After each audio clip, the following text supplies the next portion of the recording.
We've only just heard, for example, today that Dame Alison Rose has stepped down from her role in the net zero department. Thank heavens for that, because she was, of course, a great advocate for net zero. But since the Uxbridge by-election, people have been having second thoughts. And Lord Frost yesterday was talking about how rising temperatures could be beneficial for Britain.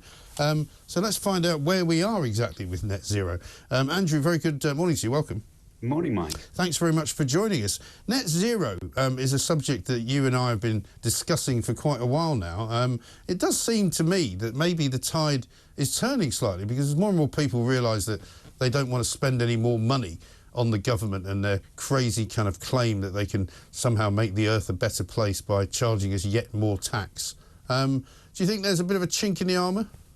There is certainly a chink in the armour. I think since the energy crisis last winter, the writing has been on the wall. I think, as you say, the Uxbridge by-election has focused minds in Downing Street that perhaps, you know, this is that net zero has become a problem for them. The problem is that the party is so divided, the Conservative Party, that is so divided that I think it's going to be very difficult for them to forge a sensible path for the country. Half the party wants to keep going with the green insanity, and half of it is realizing that it's an electoral problem.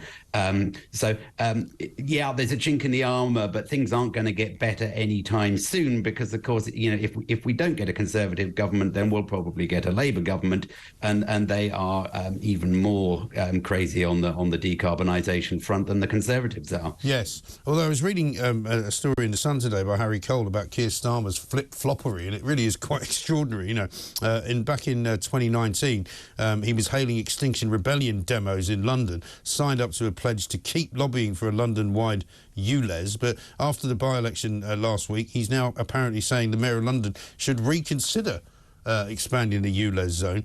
He said there was no doubt the tax had hurt his party's chances of winning.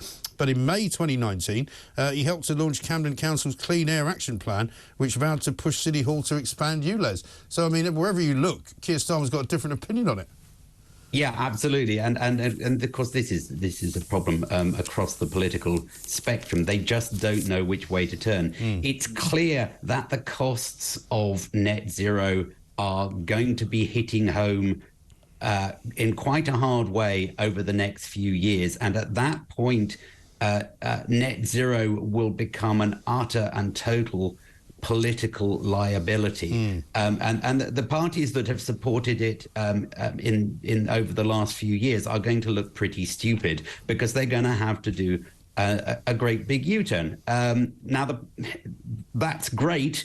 When it happens, if it happens, then it will be a start. But I don't think people realise how much damage has been done to the energy system and to the economy as a whole by net zero already. Fixing the problems that have been caused is going to take decades.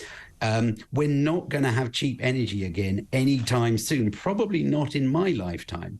And that is a disaster for this country. We're going to stop being a wealthy country. We're going to be a poor country. And I think that's an idea that people are going to find pretty uncomfortable. Yeah, I think that's absolutely right.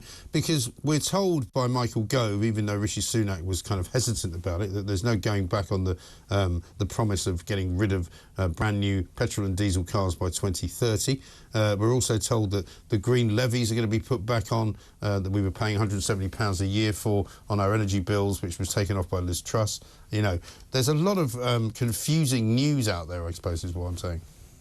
Yeah, it is confusing. My impression is that the Conservatives are going to go as far as making anti-net zero noises, you know, a bit of mood music for the general public, but their policies are probably not going to change. It's going to be very interesting to see what happens when the Conservative manifesto comes out before the next election, what specific pledges it makes. I don't think the party is united around the idea that net zero is a problem yet. I think they probably have to be wiped out and a new generation come in who can start again from scratch. That will be the only thing that changes them. And what did you make of Lord Frost's conversation about rising temperatures? which could be beneficial for Britain? Well, I mean, this is actually not a particularly controversial idea. We've had ministers in the past pointing out that actually a bit of global warming is going to be very good for the UK, because if the climate in Scotland becomes like the climate in central England, well, that's going to be good for Scotland. And if the climate in southern England becomes like the climate of northern France, well, that's probably fine too. The other thing, apart from sort of things like agriculture, there's also the health aspects of it. So far more people die when the weather's cold than die when the weather's hot. So if the temperature warms up a bit, then that's fine. That will be good for health overall in the UK, and in fact in most parts of the world as well. The thing that surprises a lot of people is that even in very hot countries like India and Australia, far more people die from cold than die from heat. It's actually quite surprising. Yeah, but also all of this hysteria about the hot weather that's happening currently in the Mediterranean. We're told, by the way, that it's going to peak today and it's going to start getting cooler. I mean, you'd think that nobody had ever been to a hot country.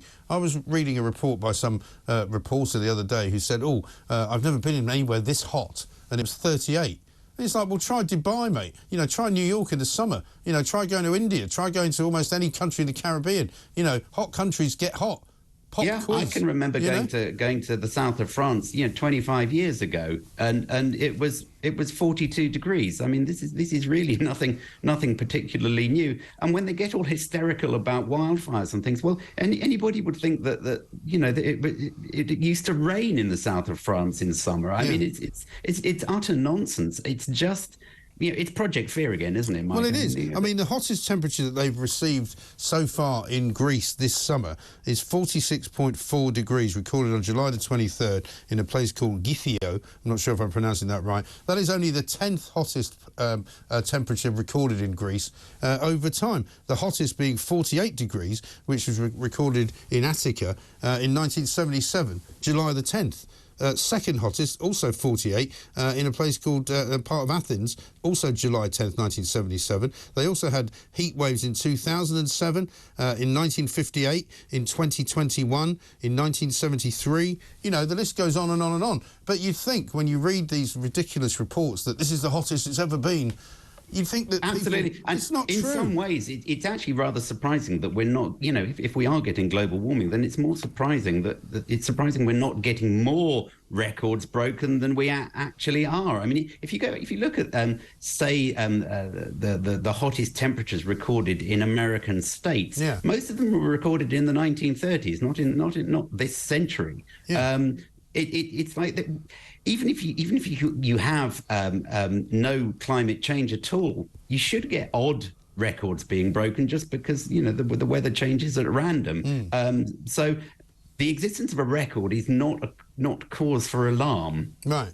Well, I lived in New York for nearly 10 years, in the 80s basically, and every single summer, July and August, it would reach well over 40 degrees Celsius for weeks on end. And you'd have to go out in it and you'd have to work in it, and they had plenty of air conditioning, but you can imagine Manhattan was pretty hot because it was all firing off the concrete slabs and the buildings, But, nobody said, oh, my God, we're all going to die. You just got on with absolutely. it. I mean, of course, if you believe the alarmist side, then of course they should be getting wildfires all the time, shouldn't they? Well, of course, because of course. I mean, and that doesn't happen. But there again, if you look at California, they have a wildfire in Malibu every single year. It's like clockwork, and people know that it's going to come, and they don't do. There's not much they can do about it. And generally speaking, most of the fires are set by people.